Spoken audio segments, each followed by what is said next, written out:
pembebasan Baitul Maqdis Palestina. Maka ketika Nabi memilih Usamah bin Zaid, karena umurnya masih sangat muda, sedangkan pasukan yang ikut bersama beliau itu pasukan sahabat-sahabat senior, tersebar berita itu. Dalam artian seperti halnya hari ini kita, ketika melihat anak muda itu beda dengan anak muda hari ini, ya. Pada zaman itu yang dididik langsung oleh Nabi dengan Al-Quran, maka tersebar desas-desus berita kekhawatiran mereka karena pimpinan perang dipimpin oleh Usamah bin Zaid. Ketika Nabi mendengarkan berita tersebut, Nabi langsung mengumpulkan kaum muslimin dan mengatakan, aku mendengar kekhawatiran kalian terkait penunjukan Usamah bin Zaid sebagai pimpinan perang menuju ke Balkan. Ketahuilah bahwasanya Usamah bin Zaid ini layak dia menjadi pemimpin sebagaimana halnya ayahnya menjadi pemimpin, Zaid bin Harithah, ayahnya Usamah bin Zaid. Maka ketika itu para sahabat sudah tidak ragu lagi. Akhirnya pasukan ini malam itu langsung berangkat. Hari itu langsung berangkat dan malamnya mereka berkemah di luar kota Madinah. Setelah pasukan ini berangkat, tidak lama dari pasukan itu berangkat, Nabi berkata kepada Abu Muwaidah. Abu Muwaidah ini adalah mantan budaknya Nabi. Dia sahabat yang paling banyak menemani Nabi di detik-detik terakhir beliau, Abu Muwaidah. Bahkan Abu Muwaidah disebutkan dengan Abu Muwaidah Maulana Nabi. Dia adalah hamba sahaya Nabi SAW. Nabi berkata kepada Abu Muwaidah pada malam hari itu, aku ingin pergi ke kuburan Baqi. Kuburan Baqi ini kan pemakaman siapa? Syuhada Uhud, ya, Syuhada Uhud. Yang mana beliau sebelumnya biasanya dalam satu pekan beliau mengunjungi ke kuburan ini 2 kali. Dalam seminggu beliau sampai 2 kali pergi ke sana, di mana beliau mendoakan sahabat yang sudah meninggal agar diampuni dosa-dosanya. Di sini kita bisa ambil pelajaran apa? Bahwa banyak-banyak mengunjungi kuburan itu di antara nasihat untuk mengingat kematian. Bukan hanya mengunjung gitu ya, bukan hanya ziarah, tapi mendoakan. Yang mendoakan orang yang sudah meninggal, bagian dari sunnahnya ketika kita datang ke kuburan. Jadi bukan ke sana hanya sebatas datang udah ngadu, ya. Kalau ngadu udah beda cerita, ngobrol sama kuburan gitu ya, itu beda cerita. Tapi kita datang karena memang orang yang dalam kubur itu yang membutuhkan banyak pertolongan, doa-doa dari orang yang masih hidup, terutama keluarga. Maka kalau ada keluarga kita yang sudah meninggal, sempatkan untuk dikunjungi. Kemudian Nabi berkata kepada Abu Muwaidah, sungguh fitnah telah datang, sementara aku akan mati dan tidak ada lagi yang memimpin umat ini. Sabda Nabi kepada Abu Muwaidah. Dalam riwayat yang lain disebutkan bahwa Nabi ketika di Baqi itu naik ke atas satu batu. Di atas batu tersebut beliau bersabda, sungguh aku diperlihatkan fitnah-fitnah berada di pintu-pintu rumah kalian. Sungguh aku diperlihatkan oleh Allah fitnah-fitnah ada di pintu-pintu rumah kalian. Dan beliau menghadap ke kuburan Baqi, kemudian beliau berkata, sungguh beruntunglah kalian yang sudah meninggal, karena kalian sudah melewati masa itu. Jadi Pak, ketika kita meninggal lewat tidak sampai umur kita di satu fase di mana di situ banyak fitnah, itu sebuah keberuntungan. Maka kalau minta doa jangan banyak-banyak orang. Minta dibatasi, jangan sampai masuk ke fitnah akhir zaman atau apa ya. Banyak-banyak banget repot ya. Ada sahabat Nabi yang didoakan Nabi panjang umurnya, banyak rezekinya, banyak anaknya. Meninggalnya itu masa tabi'in, anaknya 100 lebih. Jangan tanya gimana buat berapa orang. Yes. Ya. Hartanya berlimpah. Ya.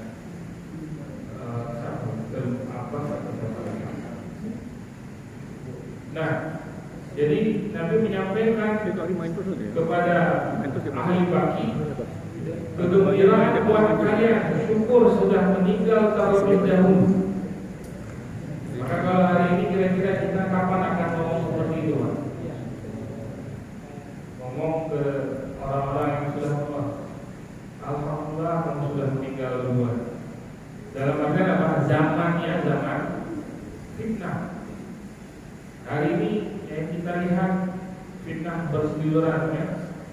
Fitnah luar biasa. Yang salah jadi benar, yang benar jadi salah. Dan itu kita lihat dengan mata kepala kita sendiri, dan yang ngomongnya bukan orang bodoh.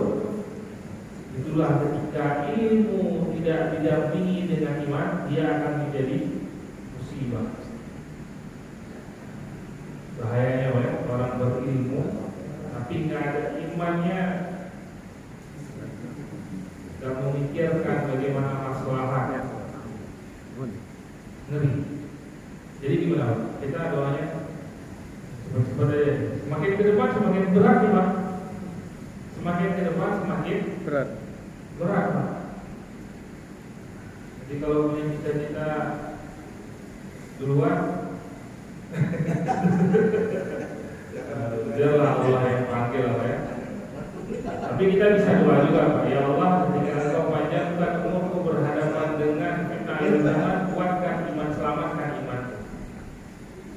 Kalau Allah panjangkan umur kita, kalau kita masuk dalam masa itu nanti fitnah yang luar biasa, ya Allah selamatkan iman kita sebagai kontrol. Berita gembira buat kalian wahai ahli baki, bahwa fitnah akan datang dan kalian telah melewati masa itu. Ini sahabat-sahabat yang sudah wafat duluan. Kemudian Nabi berkata kepada Abu Muwaidah,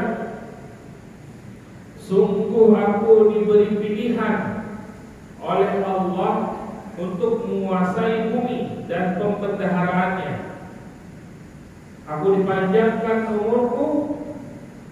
Artinya Nabi itu diberikan pilihan oleh Allah untuk tidak menikah sampai akhir zaman, Pak. Dan itu semua diberikan pilihan tersebut kepada Nabi-Nabi sebelum wafat. Semuanya diberikan pilihan. Wahai Muhammad, aku berikan bumi beserta isinya dan pembendaharaannya, panjang umurmu sampai akhir zaman, dan engkau meninggal, engkau masuk surga, atau engkau wafat saat ini dan engkau bertemu dengan Tuhan. Nabi kepada Abu Muwaidah, sungguh aku memilih wafat sekarang dan bertemu dengan yang aku cintai. Kalau kita pilihan itu bisa dua, kaya raya, selamat iman, masuk surga. Tinggal besok masuk surga. Lihat berat ya. Hati-hati jangan sampai dunia masuk dalam hati. Sudah cukup di tangan aja. Ini Allah berikan pilihan kepada Nabi Muhammad. Dan seandainya, bukan seandainya, kalau Nabi dulu yang pertama, hari ini kita akan bertemu dia. Kalau beliau memilih pilihan yang apa? Tapi kata Nabi, sungguh aku memilih bertemu dengan bertemu dengan zat yang aku cintai. Kenapa Nabi begitu cinta, begitu ketemu cepat dengan Allah? Allah itu begitu sayang dengan kita, sayang benar sama kita. Kalau enggak sayang benar sama kita, akan urus kita. Sedetik saja Allah abai dengan kita, selesai. 5 menit Pak, oksigen di stop Pak. Kemana kita? Barang kita masuk seperti orang kelelep ya. Ini kan 24 jam. Berarti udah berapa lama Allah mikirin oksigen buat kita. Dari mulai kita lahir, kita lihat dunia 60 tahun, 70 tahun, enggak pernah terlewat sedetik pun. Ada enggak yang mencintai kita lebih daripada itu? Tapi ketika Allah panggil, sakit perut. Iya ya.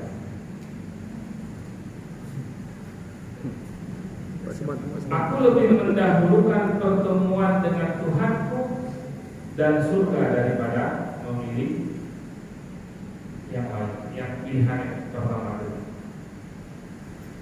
Setelah dari baki tersebut, kemudian beliau mulai merasakan sakit kepala yang luar biasa. Dari baki sakit kepala beliau. Kemudian Nabi datang ke rumah Aisyah, dan pada saat bertemu dengan Aisyah mengatakan, ya Rasulullah, kepalaku kok sakit ya? Kata Nabi, wahai Aisyah, bukan kepalaku yang sakit, kepalaku yang sangat sakit sekali air ular ketahu. Karena sakitnya para nabi itu 2 kali lipat daripada sakitnya manusia biasa, laki-laki biasa.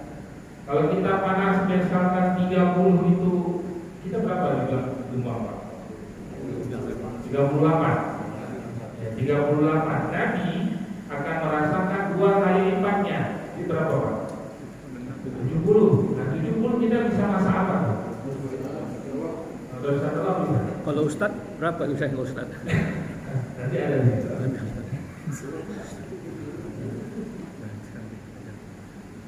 Jadi kata Nabi, para nabi itu merasakan sakit 2 kali lipat lebih berat dibandingkan manusia biasa, sehingga panas beliau luar biasa. Makanya urutan orang-orang yang paling dekat dengan Allah itu ujiannya jauh lebih berat. Maka para nabi, para alim soleh, alim ulama itu ujiannya lebih banyak Pak. Jangan kita kira ketika semakin banyak ilmunya, semakin termulia di hadapan manusia, terus kita anggap enak sekali hidupnya ya. Jangan salah, kemuliaan itu didapat karena melewati banyak ujian. Kadang-kadang kita melihat kemuliaannya saja, tapi kita tidak melihat bagaimana perjuangan melewati berbagai macam ujian. Dan sakitnya mereka ujian-ujian yang dihadapi oleh mereka ini jauh lebih berat daripada kita yang orang awam yang biasa-biasa saja.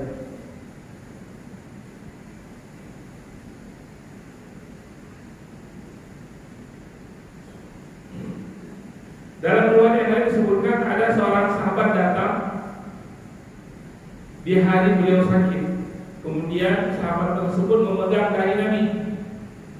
Ketika dipegang, katanya kata sahabat sini, aku tidak mampu memegang dahi Nabi karena panasnya sungguh tinggi sekali. Bahkan dia katakan bahwa panasnya, ya Rasulullah, sungguh engkau demam yang tidak normal, ditimpa demam yang tidak biasa. Pikirannya apa, ini demam sakit apaan gitu? Kok panas seperti ini, tinggi sekali panasnya. Karena sangat tinggi sekali panasnya, dipegang dahinya saja nggak kuat. Kata Nabi, benar, karena kami para nabi akan diberikan cobaan 2 kali lipat daripada manusia biasa. Oleh sahabat itu bertanya, apakah pahalanya juga double ya Rasulullah? Iya. Ya ujiannya berat, pahalanya juga banyak. Maka banyak-banyak doa kita diuji, Pak. Kalau banyak ujian, banyak pahala.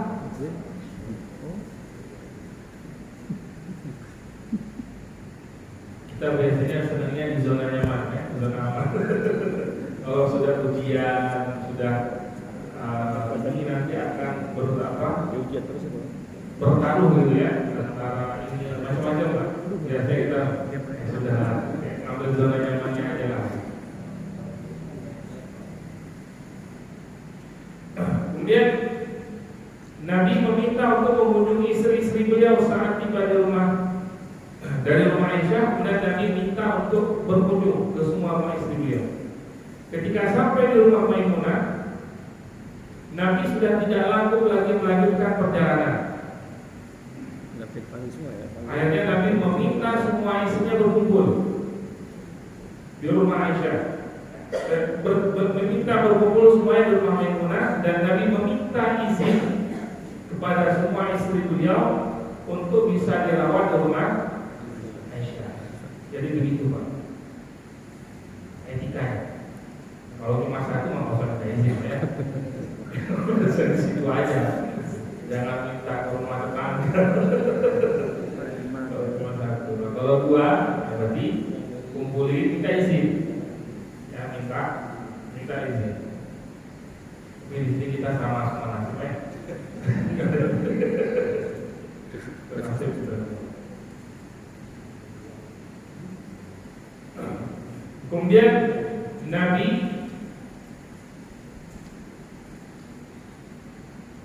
setelah meminta izin tersebut dan dari rumah Maimunah berangkat ke rumah Aisyah. Beliau ditopang oleh sepupu Nabi, Fadl bin Abbas bin Abdul Muttalib. Fadl bin Abbas berarti anaknya Nabi ya, Abbas ya, Sayyidina Abbas. Fadl bin Abbas.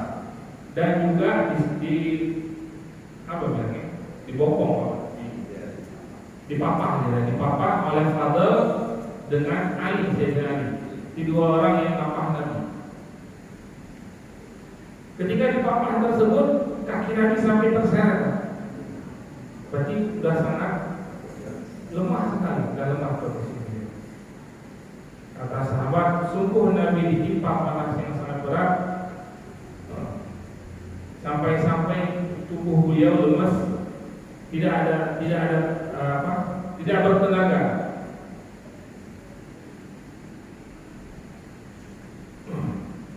Sampai di rumah Sayyidah Aisyah, beliau pingsan. Ketika sadar, beliau minta dibawakan 7 kendi air. Ini sudah mulai masuk ke fase-fase yang lain. Beliau minta disiapkan 7 kendi air. Yang mana beliau minta, karena panas itu, beliau minta dimandikan. Kita biasanya kalau dulu gimana? Tempra. Kompres, Pak ya. Tempra, kompres, apa lagi itu? Obat itu. Nabi obatnya beliau apa?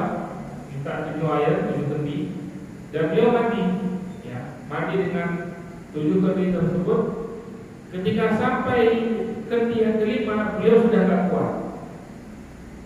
Hanya nggak habis 7 kendinya, hanya sampai 5 kendi air beliau pakai habis. Setelah itu setelah mandi itu beliau mengimami sholat, masih sanggup untuk melaksanakan sholat, masih kuat. Selepas sholat asar pada hari Jumat, beliau meninggal hari ini hari Jumat, berarti 4 hari sebelum beliau wafat. Beliau datang sholat gitu, selepas sholat asar ikut berjamaah sholat berjamaah dengan para sahabat. Selesai sholat beliau naik ke atas mimbar yang biasanya beliau berdiri ketika khutbah. Yang kali ini beliau duduk karena lemas. Beliau duduk dan beliau khutbah dengan dengan khutbah kematian. Bukan dalam ayat dengan khutbah tentang kematian. Nabi bersabda, wahai manusia, bahwa waktuku bersama kalian tinggal beberapa saat lagi. Ini kalau Nabi dapat isyarat ya kapan akan ini. Cuma kita bedanya pas sudah kamu meninggal masalahnya. Udah ngerti, udah juga waktu dia nggak mau. Enggak, udah sehat kok, sehat. Kalau tanda-tandanya udah kelihatan ini. Ya Allah apa tandanya ya? Kalau orang biasanya baru mengatakan pantesan selama seminggu bisa lihat dia begini begitu. Ngomongnya apa setelah ini nggak pas masih ada, nggak berani ngomong. Tanahnya mau dibawa tanah ya, mau dibawa tanah. Maka Nabi berkhutbah di hadapan para sahabat, siapapun yang pernah kusakiti punggungnya maka balaslah. Bagaimana Nabi ingin wafatnya beliau tidak membawa beban, tidak membawa masalah dengan sahabat yang mungkin tanpa beliau sengaja pernah beliau sakiti. Ini sudah bagian dari sunnah ya. Kalau kita sudah merasa sudah dekat-dekat kematian, sampaikan, siapa yang pernah kusakiti punggungnya maka balaslah. Barang siapa yang pernah kurusak kehormatannya maka balaslah. Yang pernah aku ambil hartanya maka ambillah harta milikku. Dan jangan ada yang menahannya sama sekali dari kerabatku, karena itu bukan akhlakku. Nabi menyampaikan, kalau ada sahabat yang ingin menuntut balas saat ini, jangan ada yang nahan-nahan, jangan ada yang halang-halangi, nggak boleh. Jadi Nabi benar-benar ingin meninggal itu dalam keadaan tanpa punya beban, tanpa punya masalah dengan manusia. Karena kalau masalah kita dengan Allah kita taubat selesai. Tapi masalah kita dengan manusia, kalau kita belum taubat, kita bawa nanti Pak di pengadilan Allah. Sekecil apapun masalahnya. Kalau kita membahas apa hari Pak berapa banyak masalah. Makanya kata Nabi kan, apakah kalian atadrun al-muflis gitu ya? Tahu nggak kalian orang muflis? Kata sahabat, muflis itu man la dirham lahu, la dirham ya, orang yang tidak punya harta, nggak punya uang, kata sahabat. Kata Nabi, ya bukan. Orang muflis itu adalah orang yang dia nanti di hari kiamat datang dengan pahala puasanya, datang dengan pahala zakatnya, datang dengan pahala sedekahnya, datang dengan berbagai macam pahala amalnya, tapi dia juga menzalimi orang, menyakiti orang, membunuh orang. Maka orang ini nanti akan diambil pahala-pahalanya, diberikan buat orang yang dia pernah sakiti. Kalau pahalanya sudah habis, maka dosa orang yang dia sakiti akan diberikan kepada inilah yang disebut dengan orang muflis nanti di hari kiamat. Maka ini bagian dari sunnah. Ketika kita sudah merasakan ujung-ujung, Nabi mengajarkan, kalaulah dulu masih sehat mungkin malu minta maaf, kalau sudah meninggal jangan malulah. Kadang gengsinya kita minta maaf itu luar biasa ya. Apalagi masalah harta, hutang-hutang, kesehatan.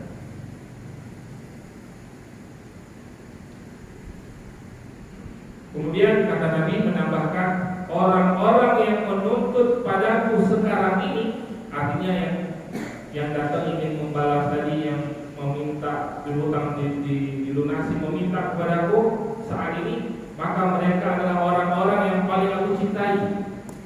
Kenapa? Karena kalau urusan dengan mereka selesai, akhirat aman. Maka kalau orang-orang ini, kalau ada saat ini yang pernah aku sakiti, pernah aku zalimi, balas. Maka orang-orang ini orang yang paling aku cintai. Karena apa? Membebaskan urusan dunia semua. salah satu sahabat berdiri, Pak. Ada yang berdiri. Ya Rasulullah, engkau pernah berhutang padaku 3 dirham. Kecil banget. Sahabat yang lain marah. 3 dirham aja. Ibarat kita segitu aja kalau nuntut sama Nabi, udah ikhlasin aja. Kata sahabat tadi, aku bukan ingin nuntut 3 dirham itu, tapi aku ingin menjadi orang yang dicintai oleh Nabi sebagaimana janji Nabi tadi. Jadi yang diharapkan bukan 3 dirhamnya ini kan tadi Nabi menyampaikan, orang yang menuntutku saat ini orang yang paling aku cintai. Kalau kita pasti nganggapnya 3 dirham aja. Kalau ibarat kita cuma 100 ribu aja masih dituntut gitu, masih diminta balik gitu. Kata sahabat yang ngacung tangan tadi, sungguh aku ingin mendapatkan keutamaan yang Nabi janjikan. Dan Nabi memerintahkan kepada Fadl untuk melunasi hutang 3 dirham itu. Fadl lunasi. Kemudian Nabi menyampaikan lagi, siapa yang tidak ingin menagihnya padaku, maka dia menghalalkannya. Ikrarkan untuk menghalalkannya. Makanya kenapa kita ketika ada yang meninggal, ada yang berhutang, kalau ada yang berhutang dan tidak ingin menagih, tolong halalkan. Tolong halalkan. Biar urusan nanti di akhirat, urusan di alam barzakh nggak repot. Karena orang yang meninggal punya hutang, ruhnya, amalnya tidak diangkat ke langit. Musibah.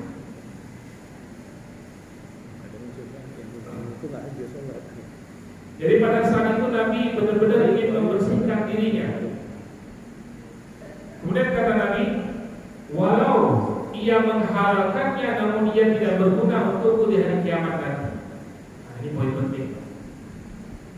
Ketika kita pernah menzalimi orang, kemudian kita minta maaf, perbuatan menzalimi ini tetap nanti akan dimunculkan di akhirat. Akan Allah tunjuki, kamu dulu pernah menzalimi ini. Walaupun nanti setelahnya kamu sudah meminta maaf kepada dia dan dia memaafkanmu, tapi perbuatan ini akan Allah munculkan. Maka setiap keburukan yang kita lakukan itu semua akan datang lagi, walaupun amal baik kita juga lebih banyak misalkan. Makanya kenapa nanti ketika kita melihat, maka kenapa orang-orang yang ahli surga itu, orang-orang yang husnul khotimah itu ketika wafatnya terlihat seperti sedang tersenyum gitu ya, karena ditampakkan amal baiknya yang lebih banyak. Dia lihat perbuatan-perbuatannya ditunjukkan.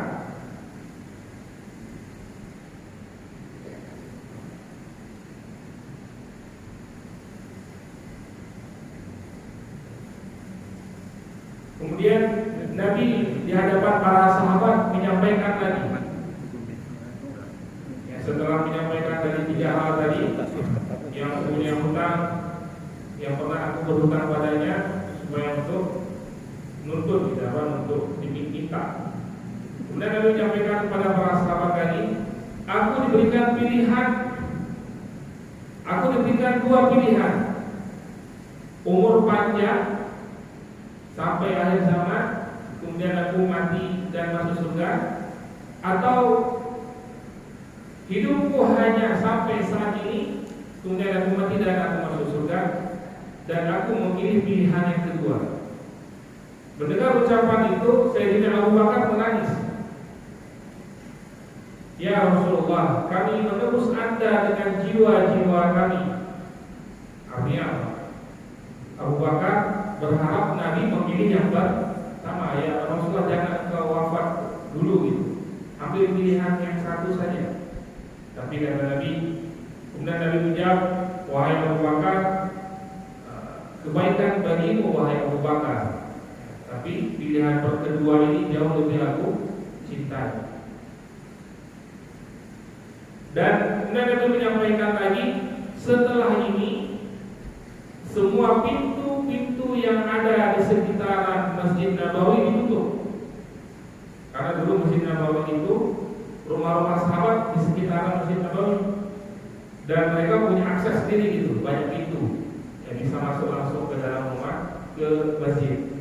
Nabi mengatakan mulai saat ini semua pintu tutup, nggak boleh lagi ada yang akses masuk ke dalam masjid kecuali 2 pintu, kecuali 1 pintu, yaitu pintu rumahnya Sayyidina Abu Bakar, dan juga pastinya pintunya Nabi, pintu rumah Nabi langsung aksesnya ke Masjid Nabawi, yang mana posisinya rumah Sayyidina Abu Bakar ini adalah di sebelah Babus Salam yang berada di dekat Menara Warna Hijau saat ini. Saya dapat ya, pintunya masih ada.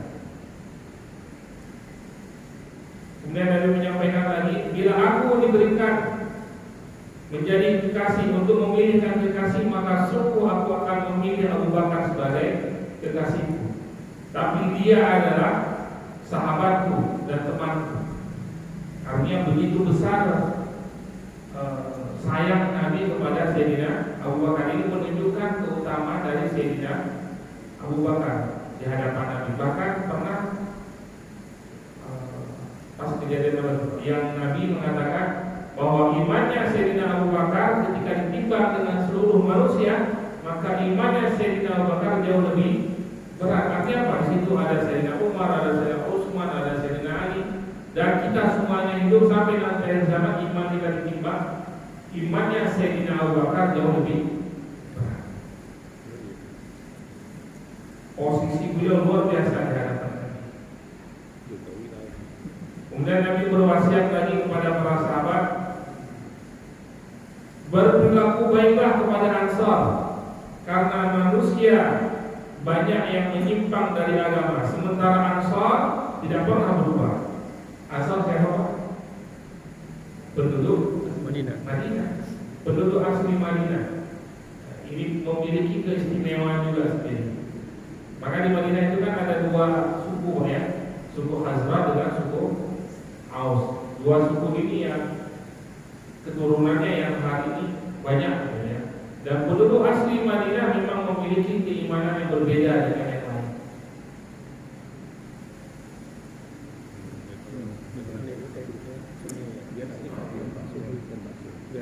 Kemudian Nabi berwasiat lagi, berperilaku baiklah kepada wanita.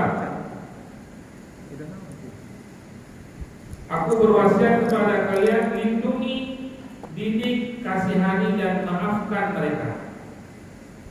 4 ya, lindungi, perempuan pasti harus kita lindungi. Didik, perempuan butuh banyak arahan. Maka dalam mendidik wanita jangan terlalu keras. Kalau terlalu keras maka nanti akan patah. Tapi jangan terlalu lembut juga, dia nanti akan tambah bengkok. Jadi gimana Pak? Fleksibel aja Pak. Ada kalanya kadang-kadang keras dikit, kadang-kadang lembut. Jadi begitu yang Nabi ajarkan ya. Dan kasihani, kasih sayang dengan mereka, dan maafkan.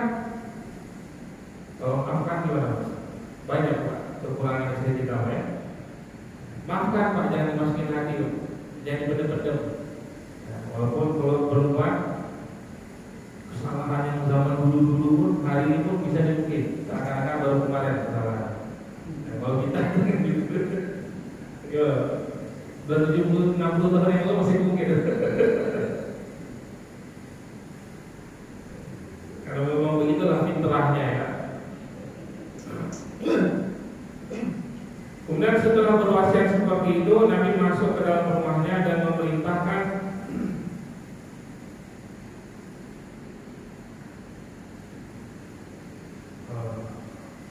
setelah beliau berwasiat seperti itu, kemudian setelah khutbah kematian tadi, kemudian Nabi masuk ke dalam rumah beliau.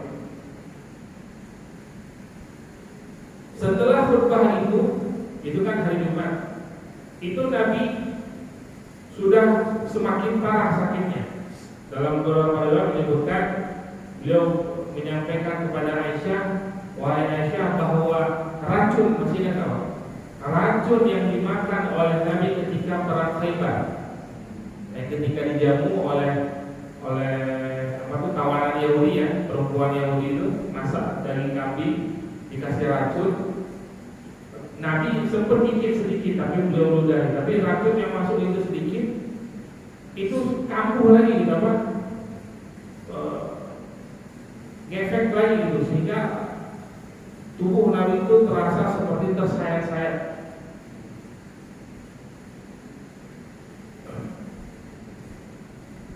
Dan Nabi sudah tidak bisa mengimami sholat lagi. Nah, mendengar Nabi bertambah sakit, pasukan Usama yang sudah berangkat tadi itu mendapatkan kabar tersebut dan Usama balik ke Madinah.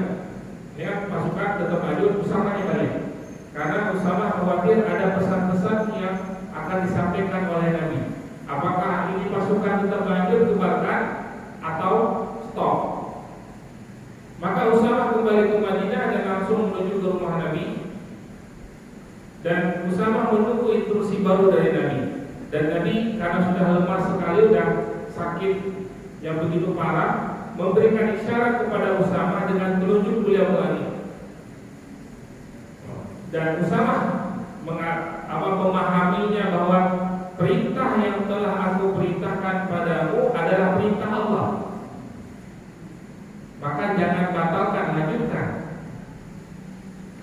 Dan aku melihat Nabi mendoakanku, kata Usama. Maka dari situ Usama kembali lagi ke pasukannya dan lanjutkan perjalanannya.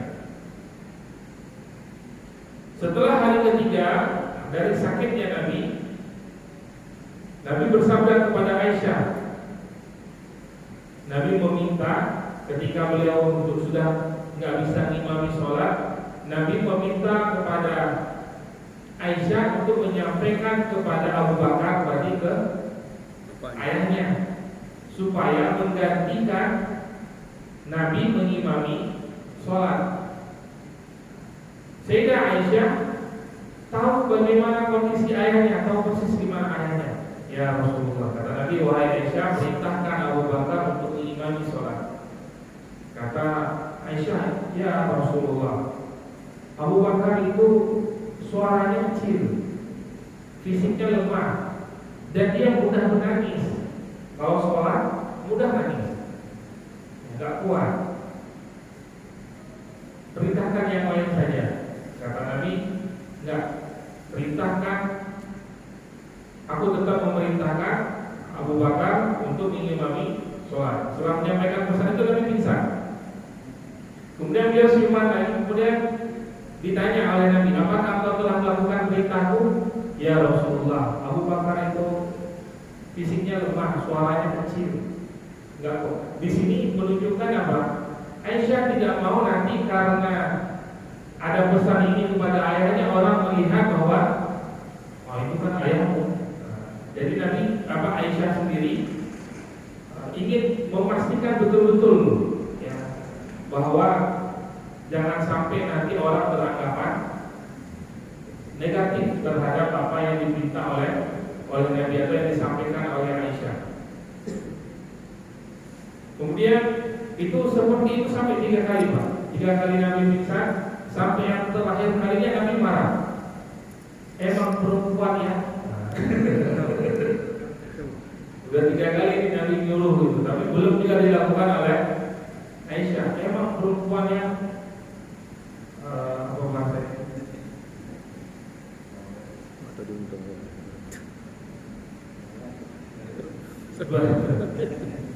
Disuruh gitu. Tinggal ngasih tahu aja gitu. Emang kalian susah dikasih tahu gitu. Nah, Aisyah melihat Nabi marah seperti itu takut. Jangan sampai nanti murka Allah turun. Akhirnya Aisyah langsung keluar rumah dan menyampaikan ke salah seorang sahabat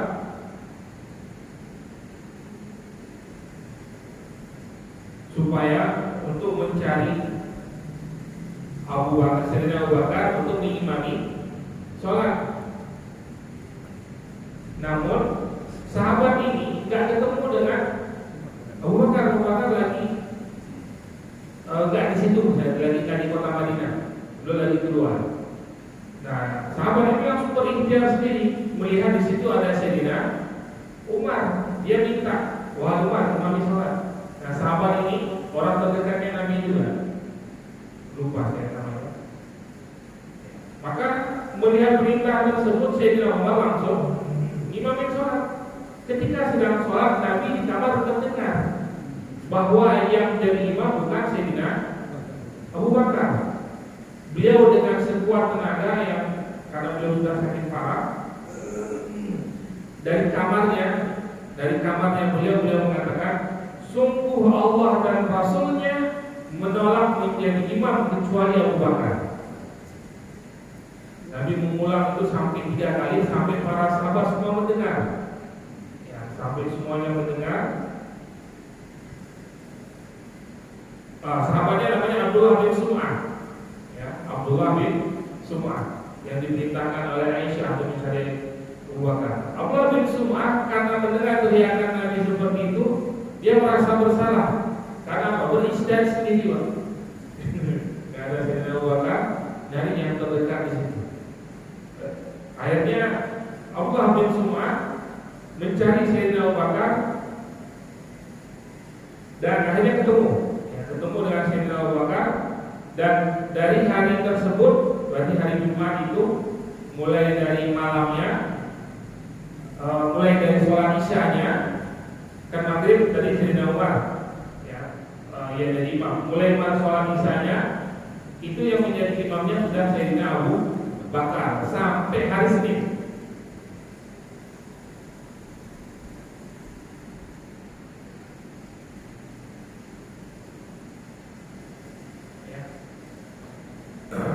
Kemudian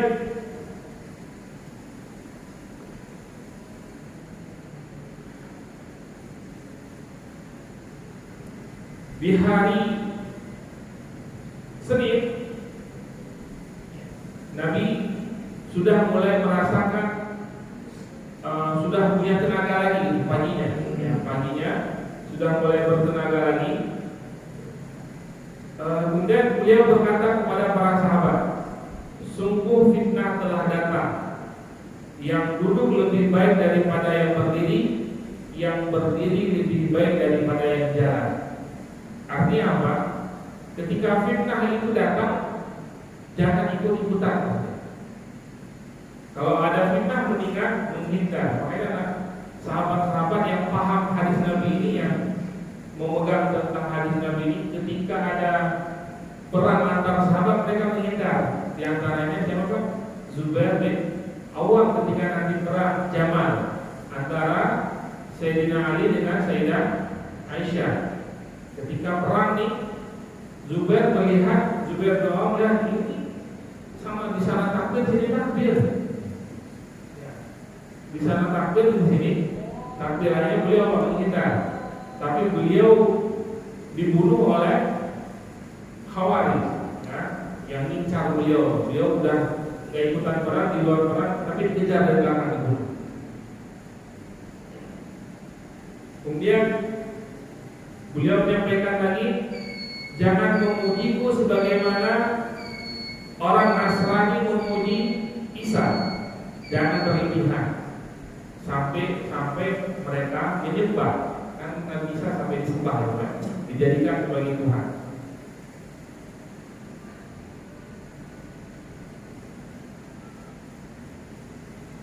Nah, pada hari Senin pagi itu, karena Nabi melihat, karena Abu Bakar melihat Nabi sudah mulai sehat, dan 3 hari kemarin selama dia menjadi imam sholat, dia nggak pernah pergi ke kebun ngecek kebunnya.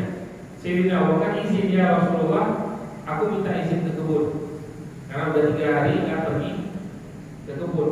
Sahabat-sahabat ini Pak punya usaha ya, jadi bukan pejabat mereka punya usaha.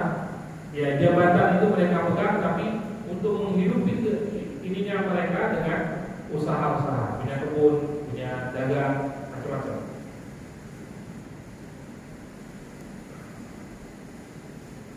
Namun ketika Nabi pagi hari itu melihat sudah mulai lagi terlihat sehat, ada di situ Sayyidina Abbas, paman Nabi, berkata kepada Sayyidina Ali, wahai Ali, ada Sayyidina Ali, ada Sayyidina Abbas.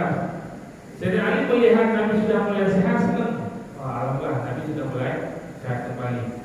Sayyidina Abbas berkata kepada Ali, wahai Ali, ketahuilah, apakah engkau sudah bertemu dengan Rasulullah?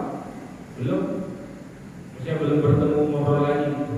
Kata Sayyidina Abbas, masuklah ketemu dengan dia, karena aku sudah melihat tanda-tanda kematian.